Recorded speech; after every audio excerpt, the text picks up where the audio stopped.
Oke, kita langsung aja nih. Awal tahun 2026 udah di depan mata. Dan pasar emas, wah ini penuh dengan teka-teki. Ini bisa jadi peluang emas buat kita. Atau malah jebakan. Yuk kita bedah bareng-bareng strateginya. Jadi, pertanyaan utamanya sekarang, gimana cara kita navigasi pasar emas di awal 2026? Haruskah kita langsung tancap gas beli? Atau justru jual? Atau mungkin lebih baik kita nonton dulu dari pinggir lapangan? Mari kita cari jawabannya. Oke, ini dia roadmap kita. Pertama, kita lihat dulu gambaran besar pasar di penghujung 2025. Terus, kita dalami apa aja faktor makro yang jadi penggeraknya. Setelah itu kita petakan arena tempurnya, yaitu level-level harga yang krusial. Lalu, kita siapkan dua skenario utama, tim banteng versus tim beruang. Dan yang terakhir, ini yang paling penting, kita bahas aturan mainnya, disiplin dan manajemen risiko. Sip, kita mulai dari bagian pertama. Gini, sebelum kita bisa melihat ke depan, kita harus paham dulu dong posisi kita sekarang ada di mana. Jadi, yuk kita intip dulu konteks pasar di penghujung tahun 2025. Jadi, setelah harganya terbang tinggi, momentum emas sekarang tuh lagi ngambil napas. Para analis menyebutnya fase konsolidasi. Anggap aja pasar lagi istirahat sejenak, nyari keseimbangan baru setelah lari kencang ke atas. Nah, kenapa kok pasar melambat? Ada beberapa alasannya nih. Likuiditas biasanya menipis jelang liburan akhir tahun. Jadi momentum belinya pun melemah. Akibatnya, harga jadi liar banget dan susah ditebak. Intinya sih, pasar lagi nunggu suntikan modal segar di awal tahun 2026 nanti. Terus, apa sih artinya likuiditas rendah itu? Gampangnya gini, bayangin aja pasar lagi sepi. Transaksi kecil aja bisa bikin harga loncat atau anjlok tiba-tiba. Nah, disinilah resiko false break muncul. Jadi harga kelihatannya berhasil nembus level penting, ternyata cuma prank, langsung balik arah dan ngejebak banyak trader. Hati-hati ya. Oke, sekarang kita geser sedikit, kita lihat kekuatan yang lebih besar di balik pergerakan harga. Karena ini bukan cuma soal grafik, tapi juga soal apa yang terjadi di ekonomi global. Ada 3 motor penggerak utama yang disorot para analis. Pertama, ekspektasi pasar soal kebijakan suku bunga The Fed. Kalau ada harapan suku bunga bakal turun, emas jadi makin menarik. Kedua, ketidakpastian geopolitik yang masih aja panas, ini bikin permintaan emas sebagai aset aman jadi naik. Dan ketiga, yaitu tadi, kondisi likuiditas pasar itu sendiri. Ketiganya ini lagi tarik-menarik bikin pasar jadi kompleks banget. Mari kita lanjut dan lihat gimana semua ini kelihatan di arena teknikal. Kita bakal petakan zona-zona harga yang jadi medan pertempuran utama antara para pembeli dan penjual. Coba perhatikan baik-baik ya level-level harga berikutnya. Menurut para analis, disinilah arah pasar untuk awal 2026 kemungkinan besar bakal ditentukan.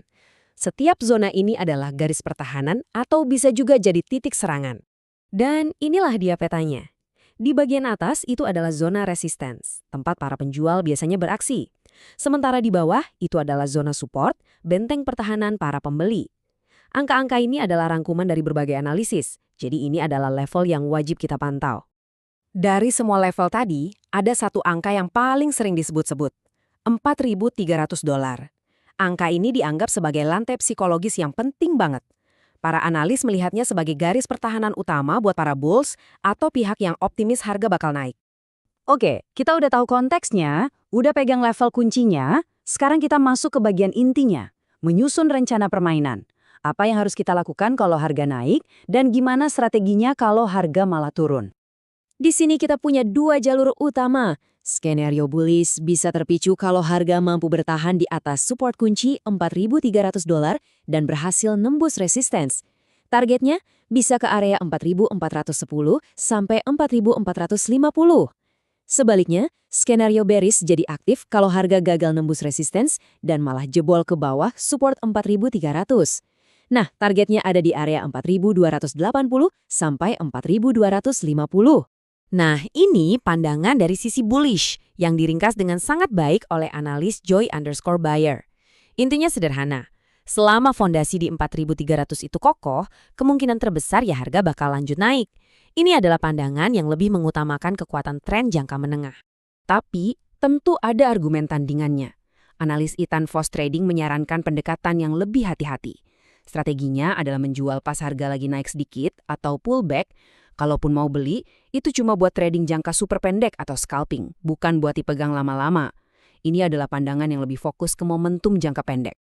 Oke, terlepas dari skenario mana yang nanti bakal terjadi, semua analis sepakat pada satu hal yang paling fundamental, disiplin dan manajemen resiko. Ini adalah kunci buat kita bisa bertahan di pasar yang lagi labil kayak gini. Kutipan ini benar-benar ngena. Terkadang dalam kondisi pasar yang nggak menentu, langkah terbaik adalah ya nggak ngapa-ngapain. Mundur sejenak buat mengamati itu bukan berarti kita kalah, tapi justru itu sebuah strategi buat menjaga modal dan kejernihan pikiran kita. Dan ini dia aturan main yang harus kita pegang teguh, yang digarisbawahi oleh semua analis. Selalu pakai stop loss yang ketat. Jangan pernah terbawa FOMO atau takut ketinggalan. Coba deh kurangi ukuran trading di kondisi kayak gini. Sabar, tunggu sinyal konfirmasi yang jelas sebelum masuk pasar. Dan yang paling penting, jangan pernah nambah posisi yang lagi merugi. Ingat ya, disiplin itu lebih penting daripada prediksi. Pada akhirnya, pasar itu selalu bergerak dalam siklus. Setelah ada musim dingin yang sulit, musim semi pasti akan datang. Pertanyaannya bukan kapan musim semi itu tiba, tapi apakah portofolio dan mental kita sudah cukup siap untuk menyambutnya ketika saat itu tiba? Ini jadi bahan refleksi buat kita semua pas memulai tahun 2026.